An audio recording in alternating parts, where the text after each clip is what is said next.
어느 늦은 밤, 재단 소속 셀 요원이 한 SCP와 대치 중인데요.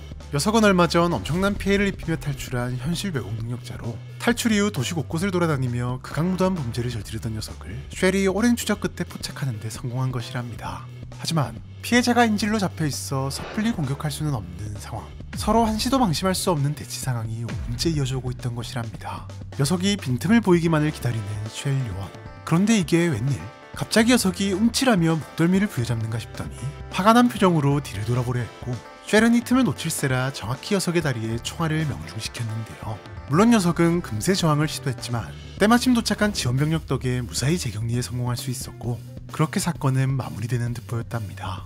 그런데 갑자기 쉘에게 다가와 무언가 말을 건네는 피해자. 그의 말을 들은 쉘은 깜짝 놀라하며 곧바로 그를 재단으로 데려왔고, 얼마 안가 박사들 역시 그를 SCP-2800으로 지정했는데요. 이게 도대체 어떻게 된 일일까요?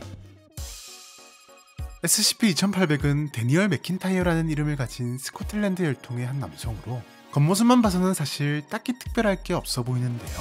하지만 그는 스스로를 위협적인 가시, 선인장맨이라고 자처하는 일종의 히어로 지망생이랍니다.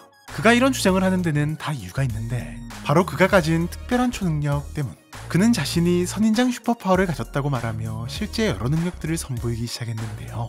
먼저 2800은 몸 전체에서 2에서 3cm 길이의 가시를 자유자재로 자라나게 할 수 있는데, 이 가시를 뽑아내거나 저절로 떨어지게 만들어 흡사 무기처럼 활용하는가 하면, 열악한 환경에서도 살아남는 선인장처럼 특정 환경에서 뛰어난 생존력도 자랑하는데, 보통 남성에 비해 3분의 1 수준의 무섭치만으로도 생존할 수 있는 것은 기본.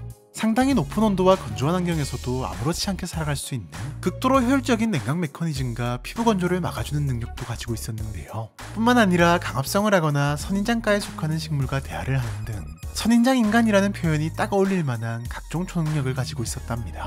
이에 박사들은 즉시 2800에 대한 연구를 진행했고, 그가 가진 특별한 유전체에서 변칙성의 단서를 찾아내는데요. 그의 유전체에는 평범한 인간의 유전체에 변경주 선인장이라 불리는 식물의 DNA가 섞여 있었는데, 아마도 이것 덕분에 2800은 인간임에도 불구하고 선인장이 가진 여러 특성을 사용할 수 있는 초능력을 가지게 된 것으로 추정된다고 하네요. SCP로 지정된 이후 2800은 태양등이 달려있는 표준인간형 격리실에서 지내는 중인데요. 그는 첫 만남 때부터 자신이 재단을 위해 도울 것이 없냐며, 자신은 언제든 악과 맞서 싸울 준비가 되어 있다며 스스로를 어필했지만, 재단이 맡고 있는 일들은 항상 목숨을 걸어야 할 만큼의 높은 위험이 도사리는 것들 뿐. 자칫 2800을 잃을 수도 있는 일에 박사들이 그를 투입할 리가 만무했답니다. 하지만 왠지 그럴수록 2800은 우울증 증세를 보이는 등 급격히 상태가 나빠지기 시작했는데, 이에 박사들은 2800과 면담을 진행했고, 그가 영웅증후군이라는 일종의 정신병을 가졌다는 것을 알 수 있었으니, 2800은 어느 날 갑자기 자신이 선인장 파워를 가지게 되었다는 사실을 알게 된 이후, 어릴 적 만화책을 보며 동경했던 히어로처럼 이 특별한 힘을 이로운 일에 쓰겠다고 다짐했는데요. 특히 학교폭력에 대한 아픈 기억을 가지고 있던 그는 다른 사람들만큼은 힘이 없다는 이유로 똑같은 아픔을 겪게 하지 않겠다는 열망으로 누가 시키지 않았음에도 범죄를 찾아 매일같이 밤거리를 배회하기 시작했답니다. 하지만 자고로 현실은 마냥 꿈처럼 달콤하지만은 않는 법. 20년 이상을 평범한 청년으로 살아온 그가 초능력을 얻었다고 해서 단숨에 슈퍼히어로가 되는 것은 만화에서나 가능한 이야기였는데요. 물론 그가 가진 선인장 능력은 1대1 전투 상황에서 도움은 될 수 있었지만, 무기를 든 범죄자나 다수의 범죄자까지 상대하기에는 분명 무리가 있었고, 하필 처음 만난 범죄자가 극악무도한 마약 밀매꾼들이었던 터라 죽기 직전까지 얻어맞다 병원에 입원하는 순탄치 않은 히어로 생활을 시작한답니다. 물론 그는 고작 이 정도 실패로 포기하진 않았는데, 그는 매번 얻어맞기 일쑤였음에도 자신의 능력으로 타인을 돕겠다는 열망 하나로 매일 밤 뒷골목을 돌며 순찰을 멈추지 않았고, 때로는 초능력을 가지고도 도움이 되지 못하는 자신의 모습에 극심한 우울증에 빠져 심할 때는 자해를 하는 경우도 있었지만, 아주 가끔씩이나마 경험할 수 있었던 슈퍼히어로 선인장맨으로서의 멋진 활약은 그 무엇보다 강력한 원동력이 되어 그의 히어로 활동을 이어나가게 만들어 주었답니다. 실제로 그가 재단에게 처음 발견된 날도 마찬가지, 그는 우연히 동네를 떠들썩하게 만든 연쇄살인마가 근처에 있다는 사실을 알게 되었고, 평소처럼 녀석을 체포하기 위해 출동했지만 공교롭게도 그 연쇄살인마가 재단이 추적 중인 현실 왜곡 능력자였던 것. 2800은 단숨에 제압당하고 말았지만 다행히 곧바로 현장을 발견한 셀 요원 덕에 목숨을 건질 수 있었던 것인데요.